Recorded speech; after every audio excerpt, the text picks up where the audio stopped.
రవి ప్రకాష్ సిలికానాంధ్ర ఆసుపత్రి Kuchipudi super speciality వైద్య సేవలు పూర్తిగా ఉచితం. తెలుగువారి పండుగ, తెలుగువారు ప్రపంచంలో ఎక్కడున్నా ఈ క్రోధీ నామ సంవత్సర శుభాకాంక్షలు తెలుగువారందరికీ ప్రపంచవ్యాప్తంగా తెలియజేస్తూ, ఈ సంవత్సరం మొత్తం ప్రజలందరూ కూడా, అంటే వారు తెలుగువారు కావచ్చు, భారతీయులు ఎక్కడున్నా కూడా రకరకాల పేర్ల మీద జరుపుకుంటారు ఈ పండుగని. మహారాష్ట్రలో గుడి పడవ అని, ఇంకో చోట ఇంకోటని. వారందరికీ కూడా నేను కోరుకునేది ఏమంటే సుఖ సంతోషాలతో, ఆయురారోగ్యాలతో, అదేవిధంగా వర్షాలు కూడా చక్కగా పడి రైతులకు కూడా సమృద్ధిగా కావలసినంత లాభం జరిగే విధంగా కాలం కూడా జరగాలని మనస్ఫూర్తిగా కోరుకుంటూ అందరికీ కూడా హృదయపూర్వకంగా ఈ ఉగాది శుభాకాంక్షలు తెలియజేస్తాను. తెలుగులో చెప్పండి సార్, ఇప్పుడు ఈ ఎన్నికల్లో బీజేపీ కానీ కాంగ్రెస్ కానీ మీరు ఓటు వేయొద్దు అని చెప్పడానికి ఏం కారణాలు మీకు అనిపిస్తున్నాయి? ఈ 100 రోజులు రేవంత్ రెడ్డి పాలనని ఎలా చూస్తున్నారు? ఈ ఎన్నిక, పార్లమెంట్ ఎన్నికనే తీసుకుంటే 100 రోజుల అబద్ధానికి 10 ఏళ్ల నిజానికి మధ్యన జరుగుతున్న ఎన్నిక ఇది. ఈ 100 రోజుల్లో రాష్ట్ర ప్రజలందరూ కూడా గమనించారు ఎన్ని విషయాలు రేవంత్ రెడ్డి గారు చెప్పారు ఎన్నికల ముందు, అందులో ఎన్ని నిలుపుకున్నారో మన కళ్ళ ముందే ఉంది. డిసెంబర్ 9న 2 లక్షల రుణమాఫీ అన్నారు. మరి రుణమాఫీ జరిగిన వాళ్ళందరూ, రుణమాఫీ అయిపోయి రుణ విముక్తులైన వాళ్ళందరూ కాంగ్రెస్ పార్టీకి ఓటేయండి, కాని వాళ్ళు మాకు ఓటేయండి. నెలకు 2,500 రూపాయలు మహిళలకు ఇస్తా అన్నారు. 2,500 రూపాయలు అందుకున్న మహాలక్ష్ములందరూ కాంగ్రెస్ పార్టీకి ఓటేయండి, కాని వాళ్ళందరూ మాకు ఓటేయండి. వృద్ధులందరికీ నెలకు 4,000 రూపాయలు ఇస్తాను, చేయూత అన్నారు. కేసీఆర్ గారు ఒకరికే ఇస్తున్నారు 2,000, నేను ఇద్దరికి ఇస్తానన్నారు. సో నెలకు 4,000 రూపాయలు పొందిన ప్రతి ఒక్కరూ కాంగ్రెస్ పార్టీకి ఓటేయండి, మిగతా వారందరూ మాకు ఓటేయండి. అదే విధంగా మీరేం చెప్పారు రేవంత్ రెడ్డి గారు? నెలకు కౌలు రైతులకు నేను డబ్బులు ఇస్తాను, రైతు కూలీలకు డబ్బులు ఇస్తానన్నారు. సో కౌలు రైతులు ఎవరెవరికైతే రైతు భరోసా వచ్చిందో వాళ్ళు కాంగ్రెస్ పార్టీకి ఓటేయండి, రాని వాళ్ళందరూ మాకు ఓటేయండి. రైతు కూలీలు ఎవరెవరికైతే నెలకు 1,000 రూపాయలు అందినాయో వారందరూ కాంగ్రెస్ పార్టీకి ఓటేయండి, రాని వాళ్ళు మాకు ఓటేయండి. అందుకే అంటా ఉన్నా నేను, ఇది 100 రోజుల అబద్ధానికి 10 ఏళ్ల నిజానికి మధ్యన జరుగుతున్న ఎన్నిక. కేసీఆర్ గారు ప్రభుత్వంలో 10 ఏళ్లు ఉన్నప్పుడు రైతు బంధు టెన్షన్ గా వచ్చిన మాట వాస్తవం. కేసీఆర్ గారు అధికారంలో ఉన్న నాడు 10 ఏళ్లు పెన్షన్లు టెన్షన్ గా వచ్చిన మాట వాస్తవం.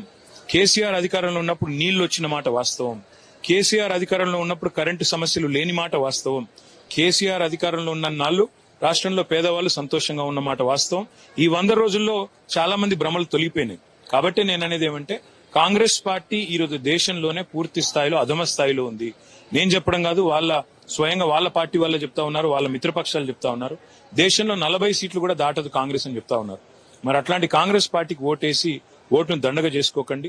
మళ్ళొక్కసారి తెలంగాణ గొంతు పార్లమెంట్ లో ప్రతిధ్వనించాలి, తెలంగాణ గొంతు వినబడాలి పార్లమెంట్ లో అంటే బీఆర్ఎస్ పార్టీ వల్లే అవుతుంది, కేసీఆర్ గారి ఆధ్వర్యంలో పనిచేసే నాయకుల వల్ల అవుతుంది. కాబట్టి బీఆర్ఎస్ పార్టీకి ఆశీర్వదించండి. సార్, ఆఖరి ప్రశ్న ఇప్పుడు జనరల్ గా అడుగుతున్నాను సార్, దేశంలో ఈ మధ్య కాలంలో మీరు చూసిన ఈడీ అరెస్ట్, కేజ్రీవాల్ గారు కావండి, కవిత గారు కావండి, ఈ ఎలక్షన్ కి ముందు రావడం వల్ల ఈ ఎలక్షన్ మీద ఎంత ప్రభావం ఉంటుందనుకుంటున్నారు?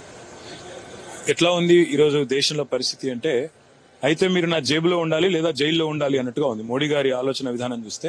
అయితే మీరు నా జేబులో ఉంటే మంచిది.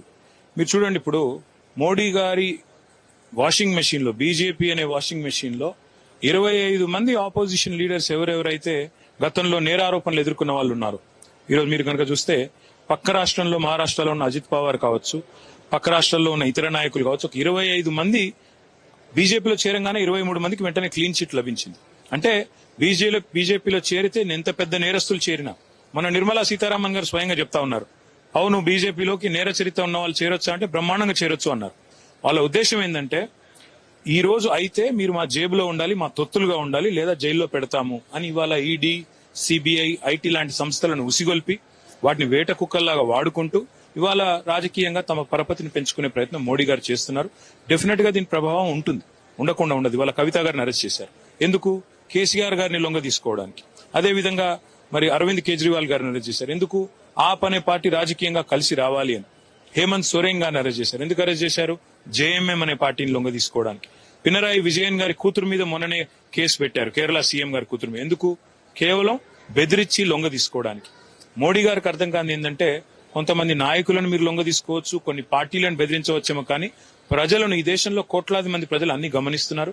తప్పకుండా మీకు ఇవాళ అనుబంధంగా పనిచేస్తున్న ఈ సంస్థలు ఏవైతే ఉన్నాయో వీటన్నిటి పట్ల కూడా ప్రజలు తప్పకుండా తగిన తీర్పిస్తారనే విశ్వాసం నాకు. సార్ ఎన్ని సీట్లు ఎదురు చూస్తారు మీరు మీ అసెస్మెంట్ ప్రకారం టీఆర్ఎస్ కి? లాస్ట్ టైం పోయిన ఎన్నికల్లో మాకు అసెంబ్లీలో 2018లో 88 సీట్లు వచ్చినాయి. కానీ పార్లమెంట్ కాడికి వచ్చేసరికి మేము అనుకున్న దానికంటే భిన్నంగా 17లో 9 వచ్చినాయి.